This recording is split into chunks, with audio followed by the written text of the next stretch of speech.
Muito bem, pessoal. Vamos dar então alguns exemplos práticos aqui de ferramentas e de como que se pode ser feita a aquisição dos dados de um disco, né? Em que momento nós estamos falando agora? Nós estamos falando da situação onde o dispositivo foi apreendido, foi coletado, né? E então levado ao laboratório para que a análise possa ser feita posteriormente. Estamos falando então de uma aquisição da imagem de um disco, a fim de preservar a evidência original e ter então uma cópia dessa evidência para ser analisada. É a imagem forense que a gente vai fazer do dispositivo que pretende ser analisado. Muito bem, a primeira coisa que a gente vai falar é que existem diversas ferramentas disponíveis no mercado para fazer esse tipo de trabalho, né? Inclusive em um artigo bem recente do SANS, esse artigo é de maio, ele traz aqui várias considerações, maio de 2020, várias considerações sobre essas ferramentas para gerar a imagem, explicando o que é a geração dessa imagem, quais parâmetros devem ser considerados, né? E o que a gente pode destacar aqui?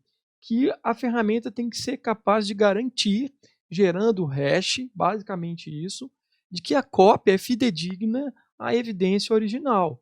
Essa é a principal característica esperada, né? E então o artigo traz várias sugestões ou recomendações aqui para não trabalhar na evidência original, como a gente já falou algumas vezes, não é? E por fim apresenta algumas ferramentas como sugestão. No nosso trabalho, pessoal, aqui nós vamos utilizar o FTK Imager.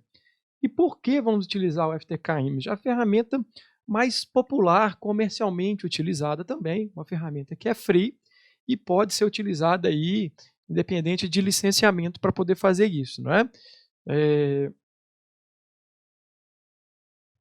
Então vamos buscar aqui o site da Access Data, que é o fabricante da ferramenta, e destacando já inicialmente duas versões aí, que é o FTK Lite, que é a versão portable ou instalável.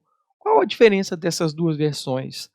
O FTK Lite é para ser instalado no seu flash drive forense. Então a utilização dele é sobretudo para capturar a imagem da memória RAM, para fazer o dump. O FTK também pode ser utilizado, além de gerar uma cópia, uma imagem do disco em laboratório, conforme esse procedimento que a gente vai demonstrar, para gerar um dump da memória RAM, apesar de não ser aí muito recomendado. No momento seguinte a gente vai destacar sobre isso, não é? E então você tem a versão portable, que é o pendrive, e a instalável, que é a que a gente vai utilizar. Ambos produtos são da Access Data e podem ser instalados aí e baixados no site do fabricante.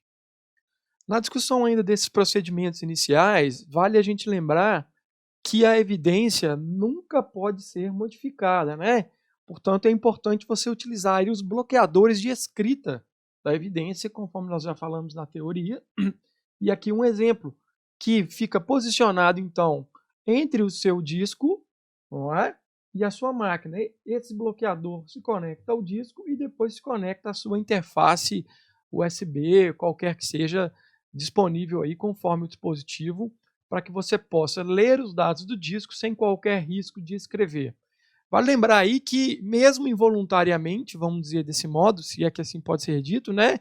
Ou mesmo sem a intenção do usuário, o sistema operacional pode algumas vezes acabar escrevendo no disco em áreas ou arquivos temporários. Portanto, a justificativa aí para fazer esse bloqueio de escrita. Esse bloqueio de escrita também pode ser feito por software, aqui mostrando apenas um exemplo de um aplicativo com essa finalidade, no qual você simplesmente habilita ou não a escrita na USB. Todavia, o que esses aplicativos fazem, na verdade? É simplesmente alterar uma chave do registro, a qual você pode alterar manualmente, falando aqui da coleta, utilizando uma estação forense Windows, e escrevendo o valor nesta chave contida dentro do HKey Local Machine System Current Control Set Control Storage Device Policy, você bloqueia toda a escrita para o dispositivo USB, dispensando assim o uso de qualquer software ou ferramenta adicional para essa finalidade. Algumas vezes, pessoal, porém, essa chave pode não existir.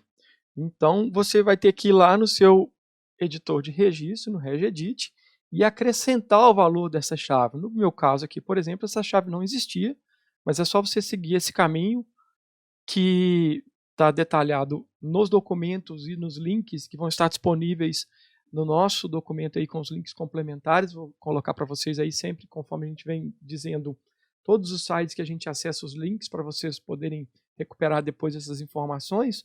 Então, essa chave às vezes não vai estar criada, você vai ter que usar o Regedit para criar essa chave. Outra maneira de se fazer esse bloqueio de escrita, além de mudando o valor ou criando uma nova chave, conforme descrito aqui nesses procedimentos de operação aqui do Windows, pode ser por meio de grupo policy, né? Como a minha licença aqui é o Windows Pro, não é o Windows Pro, é o Windows Home, eu não tenho aqui o GPedit MSC, mas para fazer isso, basta você entrar dentro de configurações de computador, templates administrativos e System e dispositivos de armazenamento removíveis. Então vai ter uma policy pré-definida lá para negar escrita nos dispositivos USB. Você clica para habilitar esta policy e então assim também é possível bloquear a sua escrita no dispositivo.